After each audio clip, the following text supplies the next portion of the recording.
السلام علیکم ورحمۃ اللہ وبرکاتہ۔ معزز خواتین و حضرات، کیا دین اسلام سے پہلے والے نکاح کو منسوخ کر دیتا ہے؟ یہ ہے آج کے حدیث کے سبق کا موضوع۔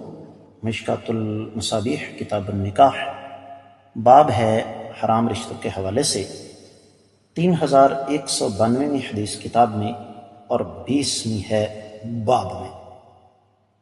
الفاظ سماعت فرمائیے گا۔ وعن ابن عباس رضی اللہ عنہما قال اسلمت امرأة فتزوجت فجاء زوجها الى النبي صلی اللہ علیہ وسلم فقال یا رسول اللہ صلی اللہ علیہ وسلم انی قد اسلمت وعلمت بإسلامي فانتزعها رسول الله صلی اللہ علیہ وآلہ وسلم من زوجها الآخر وردها الى زوجها الأول وفي رواية انه قال انه اسلمت معی فردها علیہ رواہ ابو داود۔ معزز خواتین و حضرات، یہ روایت سنن ابی داود میں 2238 اور 2239 میں ہے، اور یہ طلاق کے فروعی مسائل کے حوالے سے 23ویں باب میں موجود ہے کہ جب میاں بیوی میں سے کوئی ایک مسلمان ہو جائے، اور بظاہر یہ معلوم ہوتا ہے کہ یہ روایت سند کے اعتبار سے ضعیف ہے، سند کے اعتبار سے یہ روایت صحیح نہیں ہے۔ شیخ البانی رحمہ اللہ نے اس کو سلسلہ حدیث ضعیفہ میں ضعیف قرار دیا، اور پھر جب ہم اس روایت کا جا کر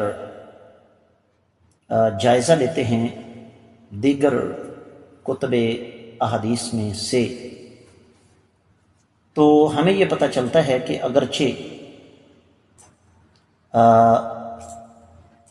یہ روایت مختلف کتابوں کے اندر موجود ہے اور اس حوالے سے اہل علم کے درمیان اختلافات موجود ہیں صحت اور ضعف کے حوالے سے، لیکن بظاہر یہی معلوم ہوتا ہے کہ یہ روایت سندن صحیح نہیں ہے،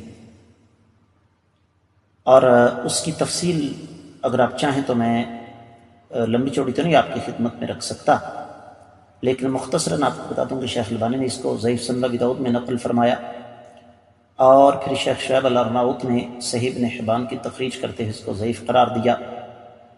پھر امام ضیاء المقدسی نے بھی اس پر اعتراض اٹھایا الاحادیث المختارہ میں سلیمان بن معاذ کے حوالے سے، اور امام ابن عبد البر نے التمہید میں اگرچہ اس کو حسن قرار دیا، لیکن بظاہر یہ معلوم ہوتا ہے کہ یہ روایت درست نہیں ہے۔ سنن ترمذی میں 1144ویں ہے، سنن ابن ماجہ میں 2008ویں ہے، مسند احمد میں 323ویں ہے۔ ترجمہ آپ سنیے گا تو آپ کو سمجھنے میں کوئی مشکل پیش نہیں آئے گی کہ اس روایت کی سند میں واقعی اضطراب موجود ہے، اور یہ روایت کا ترجمہ کچھ یوں بنتا ہے کہ سیدنا عبداللہ بن عباس رضی اللہ تعالیٰ عنہما بیان فرماتے ہیں کہ ایک عورت مسلمان ہوگی، اس نے نکاح کر لیا، اس کا خاوند آقا علیہ السلام کی خدمت میں حاضر ہوا اور کہا جی میں مسلمان ہو چکا تھا اور اس کو میرے اسلام لانے کا پتہ تھا۔ آقا علیہ السلام نے اس عورت کو دوسرے خاوند سے چھینا اور پہلے خاوند کی طرف لوٹا دیا۔ ایک روایت میں ہے اس نے کہا جی یہ میرے ساتھ مسلمان ہوئی تھی، آپ نے اس کو اس کی طرف لوٹا دیا۔ معزز خواتین و حضرات، سند پر تو اعتراض اپنی جگہ ہے، لیکن اگر ویسے بھی اس روایت کے مفہوم کی طرف دیکھا جائے تو ہمیں یہ سمجھ آتی ہے کہ کائنات کے امام صلی اللہ علیہ وآلہ وسلم کبھی ایسا کر سکتے ہی نہیں۔ اس کی وجہ یہ شادی کوئی کھیل تماشا تو نہیں ہے نا، کبھی اس شوہر کے پاس کبھی اس شوہر کے پاس۔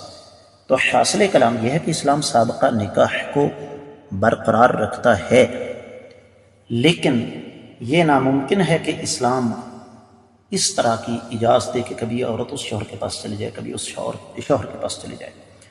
میں امید کرتا ہوں کہ یہ حدیث آپ کو اچھی طرح سمجھ آ گئی ہوگی۔ اللہ تعالی ہم سب کو سمجھ کر عمل کرنے کی توفیق عطا فرمائے۔ اس کے ساتھ ہی آج کے سبق سے اجازت دیجیے۔ السلام علیکم ورحمۃ اللہ وبرکاتہ۔